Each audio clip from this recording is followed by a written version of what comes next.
So ಗಸ್ ಒಂದು ನಾಯಿ emergency ಇದೆ ಆ್ಯಕ್ಚುಲಿ. ಲಾಸ್ಟ್ ಬ್ರೆತ್ತಲ್ಲಿದೆ, ಅದು ಸುಮ್ಮನಿರಲಿ, ಲಾಸ್ಟ್ ಬ್ರೆತ್ತಲ್ಲಿದೆ. ಸೊ ಫೋನ್ ಬಂತು ನನಗೆ, ಬಟ್ ನನ್ನ ಗಾಡಿ ಸ್ಟಾರ್ಟ್ ಆಗ್ತಿಲ್ಲ. ಅದಕ್ಕೆ ಬೇಬಿಗೆ ಹೇಳಿದ್ದೀನಿ, ಬೇಬಿ ಬರ್ತಿದ್ದಾಳ ಸೊ ದಟ್ ಬೇಗ ರೀಚ್ ಆಗಬೇಕು. ಹೇಳೋಣ ಆಗತ್ತೆ ಅಲ್ಲ ರೀಚ್ ಆಗೋಕ್ಕೆ. Already last ಬ್ರೆತ್ತಲ್ಲಿದೆ. ಸಿ ಗಾಡಿ ಇವಾಗ ಯಾವ ಸ್ಪೀಡಲ್ಲಿ ಹೊಡಿಬೇಕು ಯೋಚನೆ ಮಾಡ್ತಿದ್ದೀನಿ. ಕತ್ತಿಗೆ ಹೊಡೆದಿದ್ದಾನೆ ಮೋಸ್ಟ್ಲಿ. ಯಾರು ಹೊಡ್ತಿರೋದು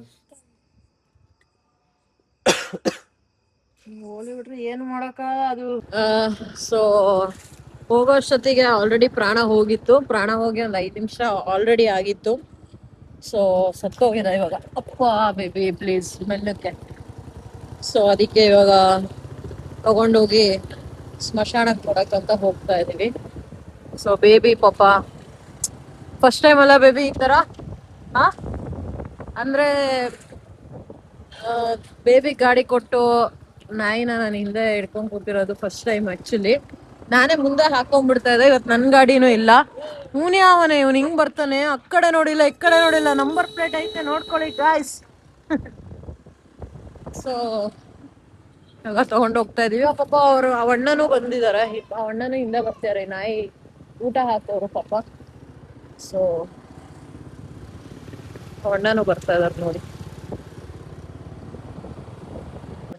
so guys next level exhaust ಆಗಿದ್ದೀನಿ ಇವತ್ತು. ಒಂದು 130ರಿಂದ 150 ಕಿಲೋಮೀಟರ್ ರೈಡ್ ಮಾಡಿರೋದು. ಬೆಳಗ್ಗೆ ಇಂಡಿಪೆಂಡೆನ್ಸ್ ಡೇ ರೈಡ್ ಬಿಟ್ಟು ಹಳ್ಳಿಗೆ ಬೇರೆ ಹೋಗಿ ಬಂದಿದ್ದು. ಸೊ ಆಗ ನಾಯಿನ ಅಲ್ಲಿ ಸ್ಮಶಾನಕ್ಕೆ ತಗೊಂಡೋಗಿ ಕೊಟ್ಟು ಬಂದ್ವಿ. ಅಜ್ಜಿ ಇರಲಿಲ್ಲ, ಸೊ ಅದಕ್ಕೆ ಬೆಳಗ್ಗೆ ಹಾಕ್ತಾರಂತೆ. ಸೊ ನೋಡಿ ಇಲ್ಲಿ ಫುಲ್ ಒದ್ದೆ ಆಗಿದೆ ಅಂಡ್ ಯೂರಿನೇಷನ್ ಆಗಿದೆ. ಯಾಕಂದ್ರೆ ಅದು ಸ್ವಲ್ಪ ಸತ್ ಮೇಲೂ ಕೆಲವೊಂದ್ಸತಿ ಬ್ಲಾಡರ್ ಅಲ್ಲಿ ಯೂರಿನ್ ಫಿಲ್ ಆಗಿರುತ್ತೆ. ಸೊ ಅದು ಪ್ರೆಸ್ ಮಾಡಿದಾಗ ಆಚೆ ಬಂದಿಲ್ಲ. ಸೊ ಫುಲ್ ಒದ್ದೆ ಆಗಿದೆ.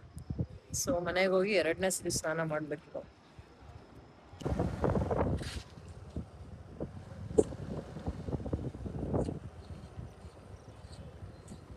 So guys I am going back to the home.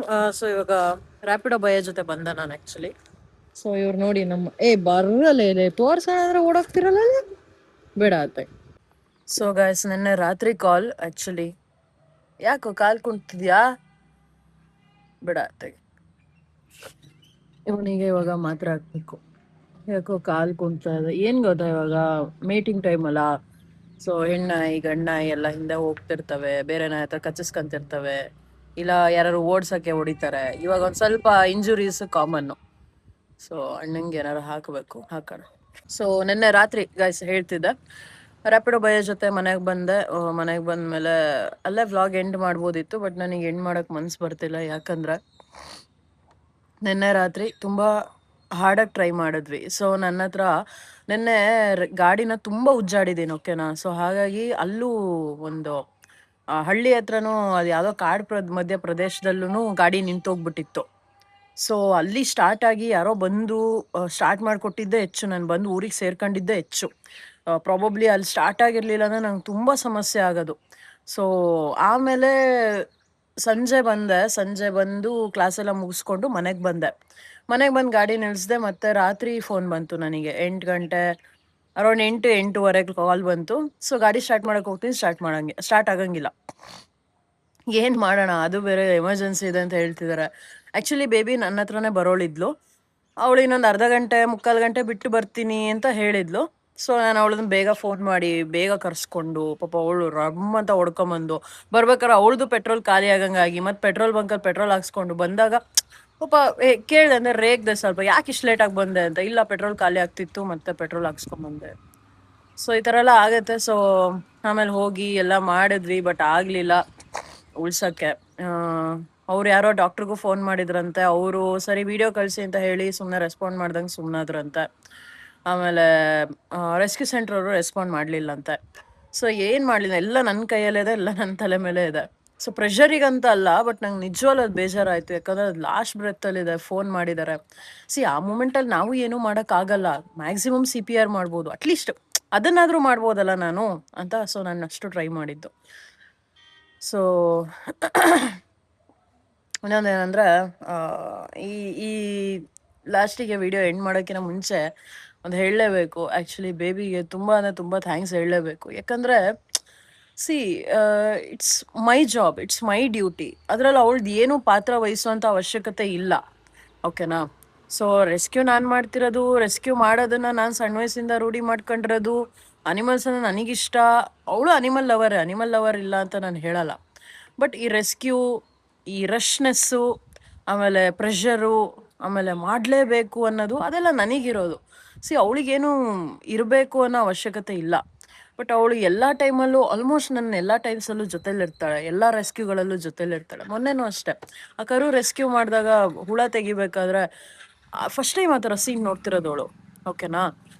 So ನಾನು ಮುಂಚೆ ರೆಸ್ಕ್ಯೂಗೆಲ್ಲ ತುಂಬ ಸ್ಮೆಲ್ ಬರ್ತಿದ್ದಾಗ ಅವಳನ್ನ ವಾಪಸ್ ಕಳಿಸ್ಬಿಡ್ತಿದ್ದೆ, ಇರಲಿ ಬಿಡು ನಿನಗೆ ಆಗಲ್ಲ, ತಡ್ಕೊಳಕ್ಕೆ ಹೋಗು ಅಂತ. ಬಟ್ ಫಸ್ಟ್ ಟೈಮ್ ಅದು ಅವಳು ಇರಲೇಬೇಕಾಯ್ತಲ್ಲಿ. ಸೊ ಅವಳು ಇದ್ದಿದ್ದಕ್ಕೆ ನಿಮಗೆಲ್ಲ ಫುಟೇಜಸ್ ಸಿಕ್ತು, ವಿಡಿಯೋಸ್ ಸಿಕ್ತು. ಸೊ ಅವತ್ತಿನ ರಾತ್ರಿ ಪಾಪ ಅವಳು ಊಟನೇ ಮಾಡಲಿಲ್ಲ. ಎಲ್ಲರಿಗೂ ಅಭ್ಯಾಸ ಇರಲ್ಲ, ಎಲ್ಲರಿಗೂ ಅಭ್ಯಾಸ ಇರಬೇಕು ಅನ್ನೋದು ಅದು ಇಲ್ಲ. ಕೆಲವೊಬ್ರು ರಕ್ತ ನೋಡಿದ್ರೆ ಆಗಲ್ಲ, ಕೆಲವೊಬ್ರಿಗೆ ಏನೋ ಒಬ್ಬೊಬ್ರಿಗೆ ಒಂದೊಂಥರ ಫೋಬಿಯಾ ಅನ್ನೋದಿರುತ್ತೆ. ಸೊ ಪಾಪ ಅವಳು ರಾತ್ರಿ ಊಟನೇ ಮಾಡಲಿಲ್ಲ ಅವತ್ತು ಅವಳು ನನ್ನ ಜೊತೆಗಿದ್ಲು. ನೆನ್ನೆನೂ ಅಷ್ಟೇ ರಾತ್ರಿ ಅಷ್ಟೆಲ್ಲ ಇದು ಮಾಡಿ ನನಗೊಂದು ಏನಾಗಿದೆ ಅಂದರೆ, ಆ ಸತ್ತು ನಾಯಿನ ಅವಳು ಹಿಂದೆ ಹಾಕೊಂಡು ಹೋಗ್ತಾ ಇದ್ವಿ. ನನಗೊಂಥರ ಫೀಲ್ ಆಗ್ತಿತ್ತು, ಗುರು ಇದು ನನ್ನ ಕೆಲಸ, ಇವಳು ಯಾಕೆ ಇನ್ವಾಲ್ವ್ ಆಗ್ತಿದ್ದಾಳೆ, ಇವಳು ನಾನು ಯಾಕೆ ಇನ್ವಾಲ್ವ್ ಮಾಡ್ಕೊತಿದ್ದೀನಿ, ಅದು ಸ್ವಲ್ಪ ಬೇಜಾರಾಯಿತು. ಬಟ್ ಅವಳಿಗೆ ಅದೇನೂ ಬೇಜಾರಿಲ್ಲ, ಅವಳಿಗೆ ಅದೇನೂ ಫರಕ್ ಅನಿಸ್ತಿಲ್ಲ. ಬಾ ಆರಾಮಾಗಿ ಬಾ ಹೋಗೋಣ ಅಂತ ಅವಳು ಇದು ಮಾಡ್ತಿದ್ಲು. ಬಟ್ ನನಗೆಲ್ಲೋ ಒಂದು ಕಡೆ ಸ್ವಲ್ಪ ಬೇಜಾರಾಗ್ತಿತ್ತು ಆ್ಯಕ್ಚುಲಿ. ಅದೇ ಹೇಳ್ತಿದ್ನಲ್ಲ, ಒಟ್ಟು ಅದೇ ಇನ್ವಾಲ್ವ್ ಆದ್ಲು, ನನಗೂ ಅದೇ ಒಂದು ಬೇಜಾರಾಗ್ತಿತ್ತು. ಅದು ಈಗ ಸತ್ನಾಯಿನ ನಾನು ಎದೆ ಮೇಲೆ ಹಾಕಂತೀನಿ ಬೇಕಾರೆ ನನಗೇನು ಅನ್ಸಲ್ಲ. ಬಟ್ ಅದು ಅವಳಿಗೆ ಟಚ್ ಆಗ್ತಿತ್ತು. ಅಂದರೆ ಬೇರೆಯವ್ರು ಆಗಿದ್ರೆ ಆ ಜಾಗದಲ್ಲಿರೋರು ಟಚ್ ಮಾಡಬೇಡ, ದೂರ ಇಡ್ಕೊ ಆ ಥರ ಅಂದಿರೋರನ್ನ ನಾನು ನೋಡಿದ್ದೀನಿ. ಅಯ್ಯೋ ಬಟ್ಟೆ ಹಾಳಾಗುತ್ತೆ, ಬಟ್ಟೆ ಗಲೀಜಾಗುತ್ತೆ, ತುಂಬ ಜನ ನೋಡಿದ್ದೀನಿ ಆ ಥರ ಅಂದಿರೋರು. ಈವನ್ ಯಾರು ರೆಸ್ಕ್ಯೂ ಮಾಡ್ತಿದಾರಲ್ಲ ಅವ್ರು ಅಂದಿರೋದೇ ನಾನು ನೋಡಿದ್ದೀನಿ, ಓಕೆನಾ. ಅಯ್ಯೋ ಬಟ್ಟೆ ಗಲೀಜಾಗ್ಬಿಡುತ್ತೆ ಅಂತ. ಬಟ್ ಅವಳು ಏನೂ ಅದು ಅಂದ್ಕೊಳ್ಲಿಲ್ಲ. ಆಮೇಲೆ ಅದು ತೊಗೊಂಡೋಗ್ಬೇಕಾದ್ರೆ ಪ್ರೆಸ್ ಆಗಿದಾಗ ಯೂರಿನೇಷನ್ ಕೂಡ ಮಾಡ್ತು. ಫುಲ್ ನನ್ನ ಪ್ಯಾಂಟೆಲ್ಲ ಒದ್ದಾಯಿತು. ಬಟ್ ನನಗದು ಓಕೆ, ನನಗದು ಏನು ಅನ್ಸಲ್ಲ. ಅವಳಿಗೂ ಟಚ್ ಆಯ್ತದು. ಬಟ್ ಅವಳಿಗೇನು ಅದು ಫೀಲ್ ಆಗಲಿಲ್ಲ, ಅವಳೇನು ಪಾಪ ಹೇಳಲಿಲ್ಲ. ಸೊ ಅದಕ್ಕೆ ತುಂಬ ಥ್ಯಾಂಕ್ ಯು ಸೋ ಮಚ್. ಅವಳಿಗೆ ನಾನು ತುಂಬ ಥ್ಯಾಂಕ್ಸ್ ಹೇಳ್ತೀನಿ for being with me always in all my rescues also. Personal ಲೈಫಲ್ಲಿ ಇರೋದು ಬೇರೆ, ಇದರಲ್ಲಿ ಈ ಡಿಫ್ರೆಂಟ್ ಲೈಫ್ ಸ್ಟೈಲಲ್ಲಿ ಇರೋದು ಬೇರೆ. ಸೊ ಇವನ್ ಬೇಬಿ ಆಗಲಿ, ಗುರುನೂ ತುಂಬ ಸತಿ ಹೆಲ್ಪ್ ಮಾಡಿದ್ದಾನೆ, ಅವನಿಗೂ ಅಷ್ಟೇ. ಸೊ ನನ್ನ ಫ್ರೆಂಡ್ಸ್ ಏನಂದ್ರೆ, ನನ್ನ ಫ್ರೆಂಡ್ಸಿಗೆ ಎಲ್ಲರಿಗೂ ನಾನು ಏನು ಅಂತ ಗೊತ್ತು, ನನ್ನ ಕೆಲಸ ಏನು ಅಂತ ಗೊತ್ತು. And they're always been my supporters. So ಅದು ನನಗೆ ಖುಷಿ ಆಗುತ್ತೆ. ಸೊ ಥ್ಯಾಂಕ್ ಯು ಅಷ್ಟೇ. ಇಲ್ಲಿಗೆ ನಾನು ವಿಡಿಯೋನ ಎಂಡ್ ಮಾಡ್ತಾ ಇದ್ದೀನಿ. So this is signing off the video. ಇಷ್ಟ ಇದ್ದರೆ ಲೈಕ್ ಮಾಡಿ, ಶೇರ್ ಮಾಡಿ, ಕಮೆಂಟ್ಸ್ ಮಾಡಿ, ಆ್ಯಂಡ್ ಫಾಲೋ ಮಾಡೋದು, ಸಬ್ಸ್ಕ್ರೈಬ್ ಮಾಡೋದು ಮರಿಬೇಡಿ ಅಂತ ಹೇಳ್ತಾ ಥ್ಯಾಂಕ್ ಯು. Bye bye.